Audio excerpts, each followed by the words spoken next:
Chapter 13, Benefits and Service, the last chapter for today's lecture. Okay, to start off, I'd like you to watch a video which is with Richard Branson. So the video is titled Employees Come First for Sir Richard Branson. It's only less than 2 minutes long. So I'd like you to watch that and then we're going to come back.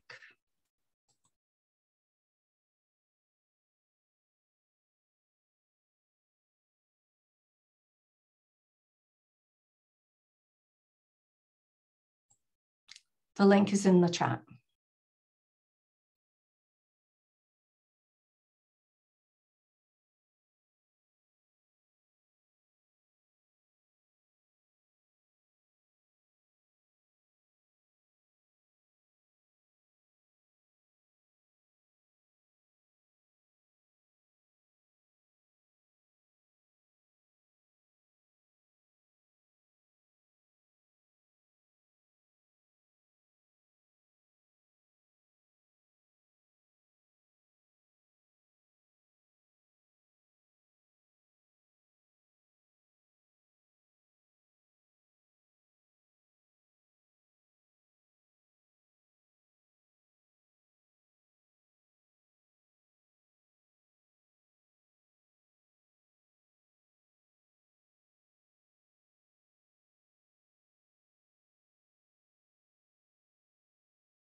So what are your thoughts for the unlimited vacation?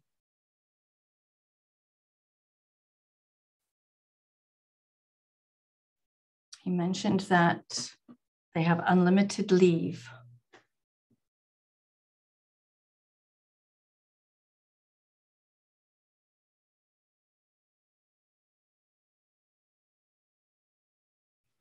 I think what he said was really interesting because he said that if you are going to treat your employees as adults, then they're just going to be much more happier. And I think that there are companies out there that don't treat their employees as adults.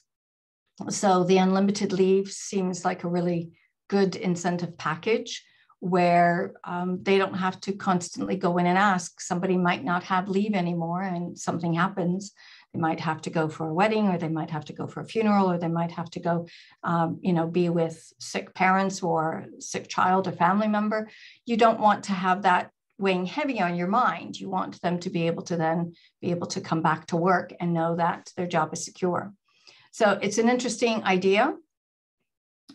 It'd be nice to see a lot of other companies get into that also, but we'll see how life and the environment and industry work. So let's Professor, yes. Yeah, sorry, I have a question. Is this a paid leave or unpaid leave? Because he never really specified it, but no work, no pay is okay. Yeah, if it's no pay, it's okay. But I would assume that it would have been paid for. I don't think they would have made a statement if it was not paid. Wow. Yeah. Very generous. Okay, thank you. Okay, thanks. Okay, so learning objectives for this chapter. Define each of the main pay for time not worked benefits. Describe each of the main insurance benefits, retirement benefits, main employee service benefits, flexible benefit programs, and how to use to improve engagement, productivity, and performance. So again, the benefits picture today, benefits are indirect financial and non-financial payments employees receive continuing their employment with a company, and which employers use to attract, recognize, and retain your workers. Employee benefits account for about 31% of the total compensation.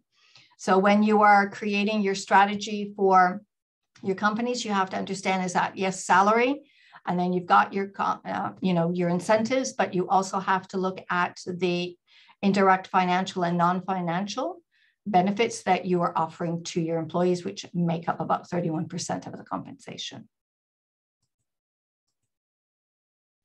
Pay for time not worked. Supplemental pay benefits is very costly. This includes holidays, vacations, jury duty, funeral leave, military duty, personal day, sick leave, sabbatical leave, maternity leave, and unemployment insurance payments for laid off or terminated employees. So again, this is what it's costing the company. So it's a lot of pay that is not clocked against time that somebody is actually working. But you have to take that into consideration when you are planning out your strategy, especially for an HR director. Unemployment insurance. This is benefits that's for eligible workers who become unemployed through no fault of their own. I'm not sure if your countries actually have it. In Canada, when you were laid off or you were dismissed or something, you can actually collect unemployment insurance. It's a certain amount of money that you're going to get monthly until you find your next job. You pay for it usually out of your salary, but also the employers are paying for it at the same time. So employers spend thousands of unnecessary money for this. It just means that once the employee is laid off or not working with that company, they do have that unemployment insurance. So it's a government thing. Vacation and holidays, about 90% of full-time workers and 40% of part-time get paid holidays. Average of 8 paid holidays off for average American worker. For your first year of working, you'll get 9 days vacation. After 5 years, you'll get 14 days vacation. And after 10 years, you're going to get 7 days vacation. This was a total shock to me when I was in Canada. This is about the same thing in Canada. When I started working, yes, I got my 9 days vacation, but for me to get 2 weeks vacation, I had to work for 5 years before I actually could get it. This is very different in Poland. Poland, you have 26 days off right when you start working. Because what Poland did in their employment regulations is they took into account the time that you were at school. So if you went up all the way, bachelor's degree, master's degree, or PhD doctorate that you would get, they would count that many years towards the number of years of experience that you have to then give you the 26 days per year. So if you're straight out of high school, then you're going to get less. But if you went through university, you are going to get 26 vacation days paid for right at the very start, wherever you're working. It's a great incentive because people actually need vacation. They actually need it so that they can relax, so they can actually come back into it. Know your employment law. Like I said, in Poland, it's very different. Many countries are very different, so you have to know exactly what your vacation and holidays are. Sick leave provides pay to employees when they are out sick due to illness. Cost reduction tactics, pooled paid leave plans, banking, or repurchase unused sick leave at the end of the year. Companies work with this very differently. I believe, I'm trying to remember, The Poland office, I could not bank, I could not take my sick leave and whatever I didn't use, put it into the next year. I had 20 sick days. If I didn't use those days up, I would then lose it. Other companies allow you to take whatever sick days, and maybe they would have a cap that you can bring over 5 sick days if you hadn't used them all up. So depending upon how it would work in your company, you would get a number of sick days, and then you could bring some over, or it would stop at that particular, at the end of the year. And then at the beginning of the next year, you would get another bank of 20 days or how many days that you would have. Again, dependent upon your employment laws, will depend upon how many sick days that you can actually give to your employees. I know that in Poland, it was 20 days that you got. These were just for basic illnesses. And then I believe you ended up with more days off, sick leave, if you were diagnosed with an illness, or if you were in an accident and you were not you were not working, then your sick leave, you would be given extension, and that you would have more sick leave. So depending upon the law in your country, you would need to look that up. Severance pay, a one-time separation payment when terminating an employee. Again, you need to look into government legislations.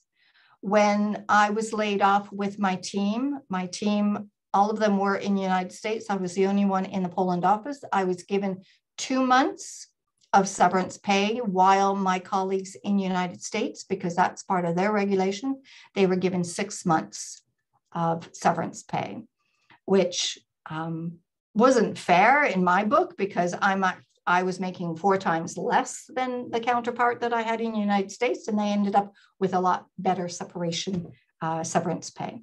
But again, it was according to the law.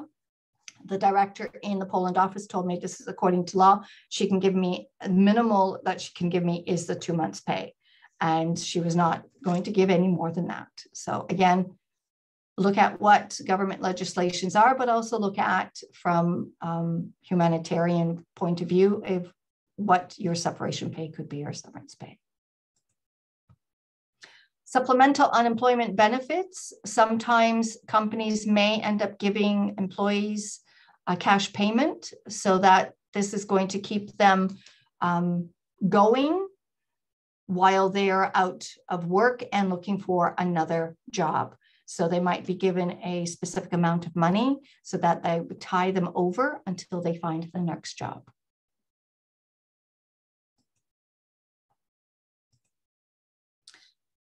Insurance benefits, workers' compensation, income and medical benefits provided in work-related accidents to the victims or the dependents, regardless of the fault.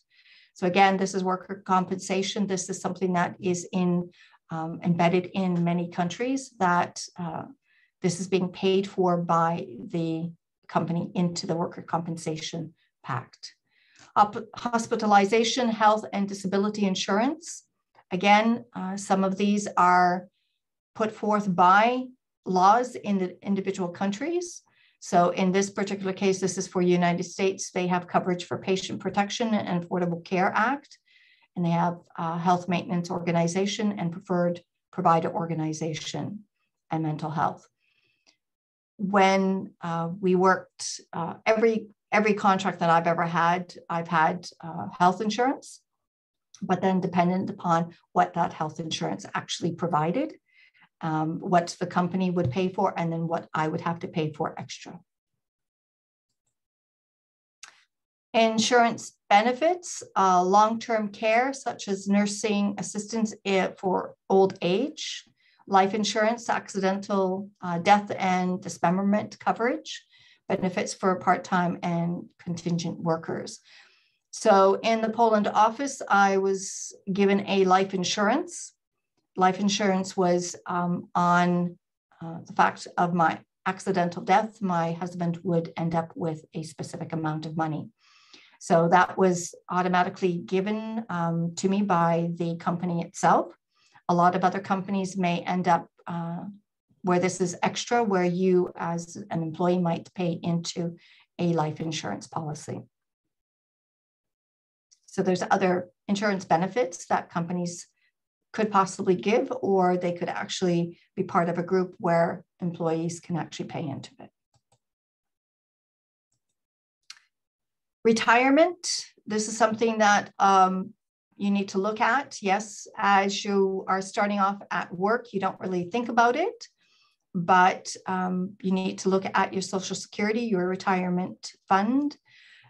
In Canada, we have the Canadian pension plan, where the employer pays a certain percentage and the employee pays a certain percentage out of each paycheck.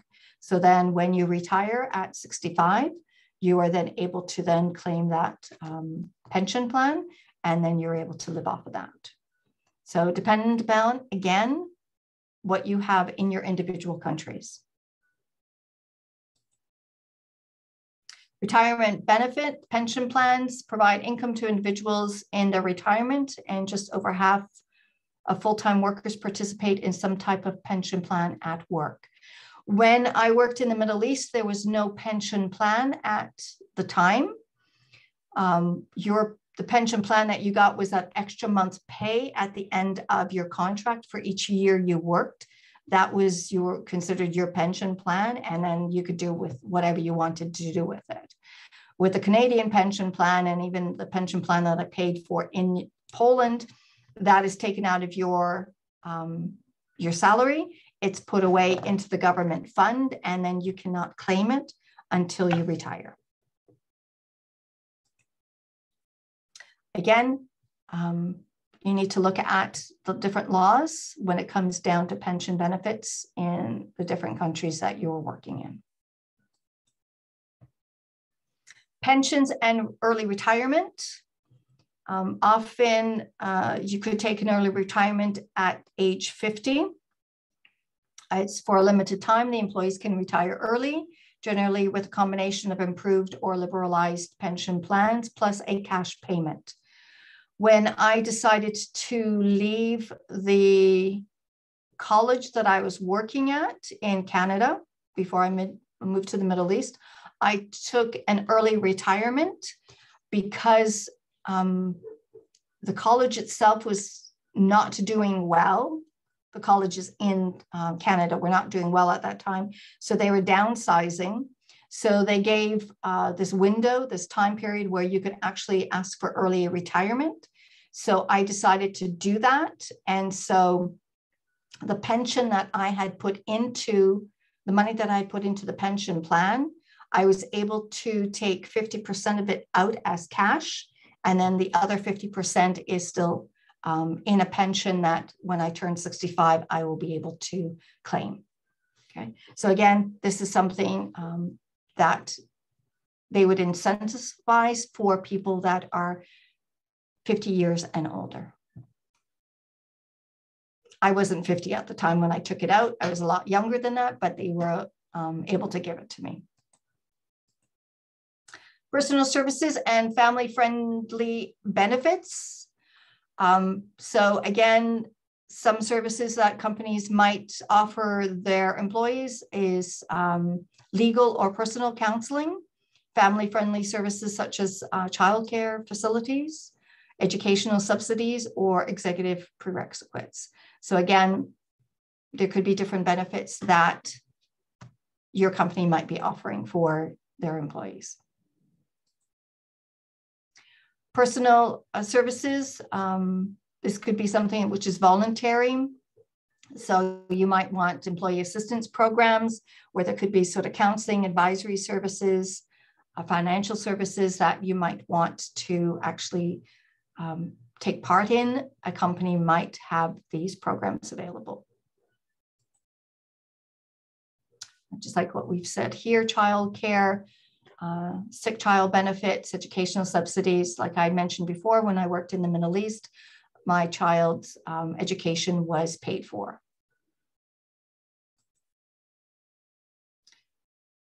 Some of the other benefits, if you're an executive, you could have a use of a company plane. loans and stock options, financial counseling, relocation. So again, for any of the executives, you might have some extra benefits.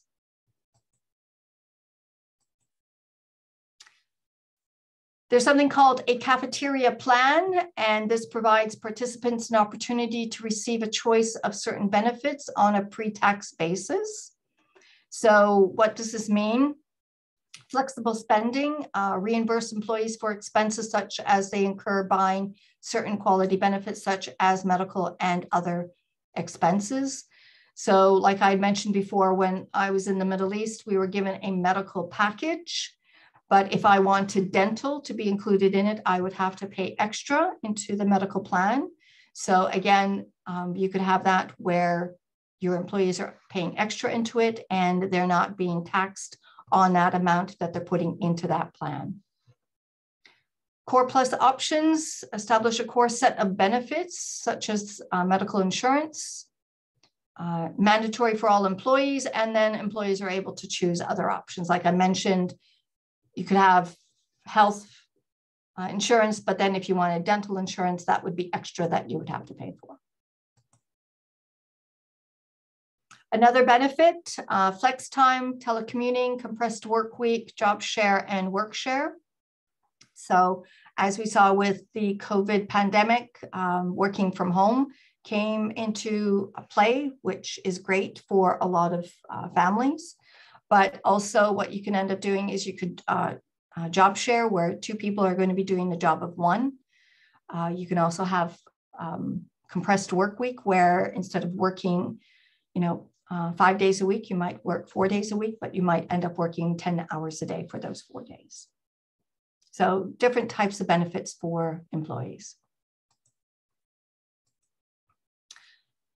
The last video, which I'll allow you to watch later on, it is just Google perks and the secrets behind America's favorite employers. So this is just showing all the different perks that Google gives to their employees, from offering food, offering places where they can actually take a power nap, to whatever they need. So again, this is a great little video to see what is available out there. I know in the Poland office, we were given beverages, coffee, tea, hot chocolate, free. You could walk in anytime you wanted to. Not a lot of companies do that. So again, there are a lot of perks that companies do give their organizations and their employees. So again, those are little things that people are actually looking for when they are looking for new places to work. All of the links for all of the videos will be in Moodle, so you'll be able to watch those or rewatch them at any time. This basically concludes today's lecture. Sorry for trying to fit in 6 chapters into one lecture, but we needed to do that. And best of luck on completing the assessment, and we'll see you in 2 weeks.